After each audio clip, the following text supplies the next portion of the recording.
Hello students, good morning. कैसे हो आप सब? एम स्कूल में आप सबका हार्दिक स्वागत है। स्टैंडर्ड 9 सब्जेक्ट हिंदी काव्य साथ सूरदास के पद। ये जो है वो सूरदास जी का चित्र दिया गया है कि सूरदास जी है वो श्री कृष्ण के अनन्य भक्त थे और श्री कृष्ण की भक्ति ही उनके मन को है वो शांति देती थी। तो यहाँ पे सूरदास जी के 2 पद है वो हमें दिए गए हैं। तो सबसे पहले हमारे जो कवि है सूरदास जी, उनके बारे में हम थोड़ा जान लेते हैं और फिर यह काव्य आत्मसात करने का प्रयत्न करते हैं। हमारे जो कवि है सूरदास, जिनका जन्म सन 1478 ईस्वी सन और निधन सन 1573 ईस्वी सन में हुआ था। महाकवि सूरदास जी का जन्म कुछ लोगों के मत अनुसार दिल्ली के पास सीही नामक गांव में हुआ था। कई लोगों का मानना है कि इनका जन्म मथुरा के पास रुकना या रेणुका क्षेत्र में हुआ था।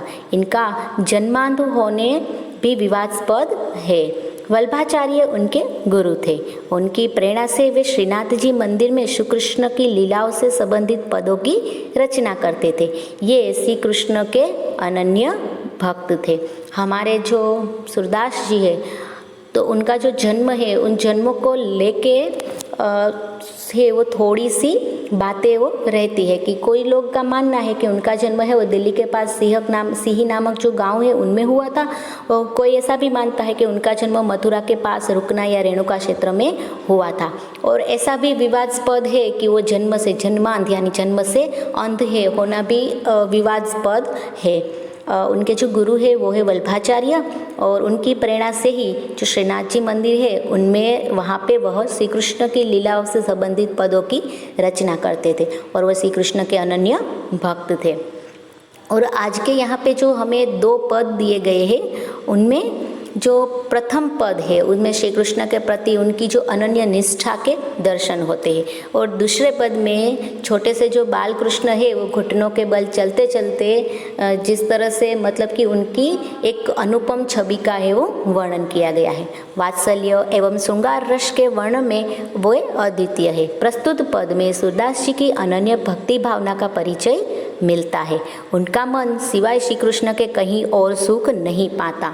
जिन आँखों ने कमल के समान नयन वाले श्री कृष्ण का दर्शन कर लिया हो वे और देव की आराधना कैसे कर सकते हैं। आराध्य देव का गुणगान सुर ने किया है। दूसरे पद में श्री कृष्ण का मनमोहक वर्णन किया गया है।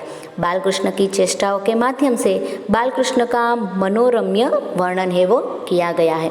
यहाँ पे वात्सल्य भाव और श्रृंगार रस दोनों का वर्णन है वो बहुत ही अच्छी तरह से किया गया है। हमारा जो पहला पद है जो इनके बारे में मैंने अभी भी आपको बताया था कि जो सूरदास जी है उनकी जो श्री कृष्ण के प्रति जो भक्ति भावना है जिनका परिचय ही हमें प्रथम पद में मिलता है। और वो ऐसा कहते हैं कि उनका मन है वो श्री कृष्ण के सिवा और कहीं नहीं लगता। श्री कृष्ण के बिना उन्हें कहीं सुख भी नहीं मिलता।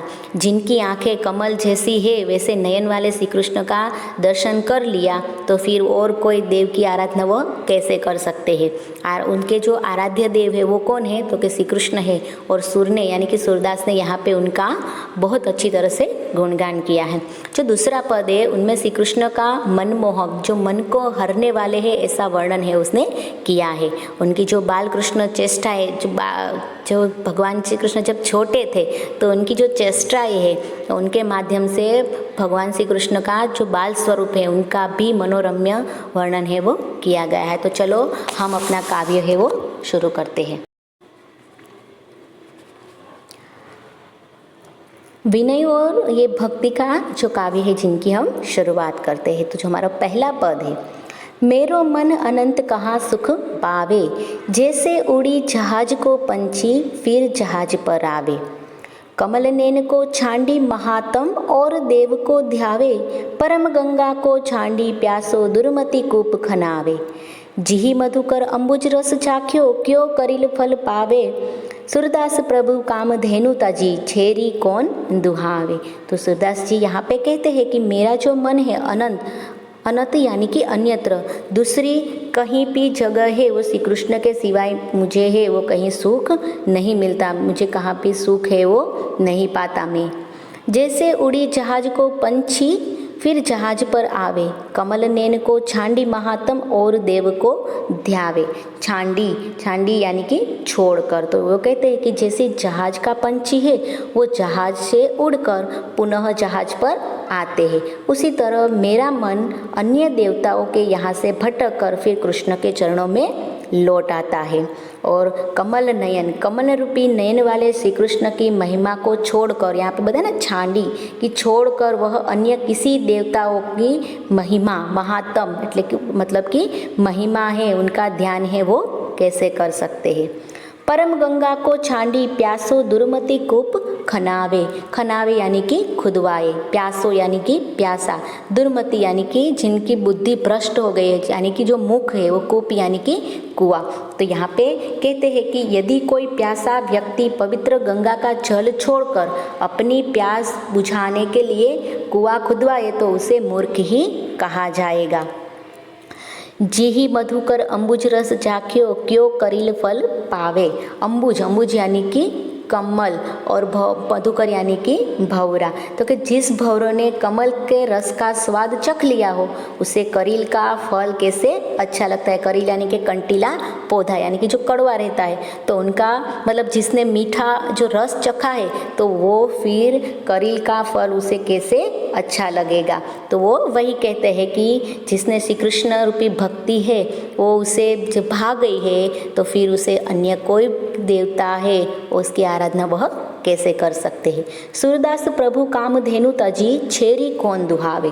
तो सूरदास जी कहते हैं कि मेरे प्रभु तो कामधेनु के समान है। आप जानते ही होंगे कि कामधेनु है वो एक गाय है और जिनमें हमारे सब देवताओं का वास है। और ये जो कामधेनु है वो समुद्र मंथन के बीच है वो प्रकट हुई थी।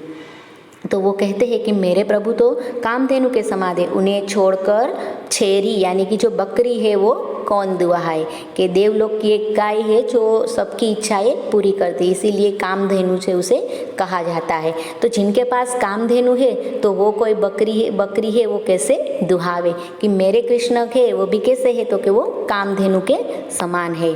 तो यहाँ पे जो है तो उसमें जिसने हमें मतलब बताया गया है कि जो विनय और भक्ति, जो सूरदास जी की जो भक्ति है वो अनन्य भक्ति का दर्शन है वो हमें देखने को मिलता है।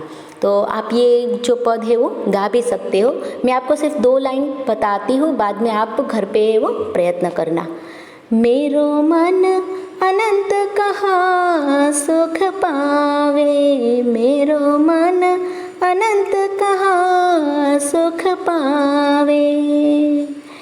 जैसे उड़ी जहाज को पंछी, जैसे उड़ी जहाज को पंछी, फिर जहाज पर आवे। मेरो मन अनंत कहाँ सुख पावे। तो ऐसे आप प्रयत्न करना आगे गाने के लिए। कंठुला कंठ ब्रज केहरी नख, राजत रुचिर हिये, धन्य शुर एको पल यही, सुख का सतकल्प जिए। कि यहाँ पे बताया गया है कंठुला कंठ, कंठ यानी कि गले में, कंठुला यानी कि चांदी की चौकिया, बखन रखा या फिर बजर बट्टू की जो माला रहती है वो है वो बताया गया है। तो यहाँ पे वो कहते हैं कि गले में पहनी हुई चांदी की जो चौकिया है, बजर बट्टू की जो माला है वो बहुत ही सुंदर है वो दिख रही। राजत यानी कि सुशोभित है वो, रुचिर है यानी कि सुंदर है वो लग रही है। धन्य सुर एक हो पल यही सुख का सतकल्प जिए। और सूरदास जी कहते हैं कि बाल कृष्ण की इस छवि को देख करने का सुख एक पल के लिए भी मिल जाए तो उनका जीवन है वो धन्य हो जाएगा। फिर 100 यानी सत यानी कि 100, कल्प यानी कि 4 करोड़ 32 लाख वर्ष की अवधि। कि फिर 100 कल्प तक जीने का कोई अर्थ नहीं है। सिर्फ एक बार भी श्री कृष्ण के इस छवि का जो दर्शन हो जाए फिर कल्प यानी कि 100 यानी कि 4 करोड़ 32 लाख का जो समय है वहाँ तक भी जीने का कोई अर्थ नहीं है। तो यहाँ पे हमारे जो सूरदास जी ने है, हमारा जो प्रथम पद है उनमें उनकी जो भक्ति है श्री कृष्ण के प्रति वो देखने को मिलती है। और दूसरे में कृष्ण का जो बाल स्वरूप है तो वो बाल स्वरूप का दर्शन है वो करने को मिलता है। तो ये 2 पद है उनका वर्णन बहुत ही अच्छी तरह से सूरदास जी ने वो किया है।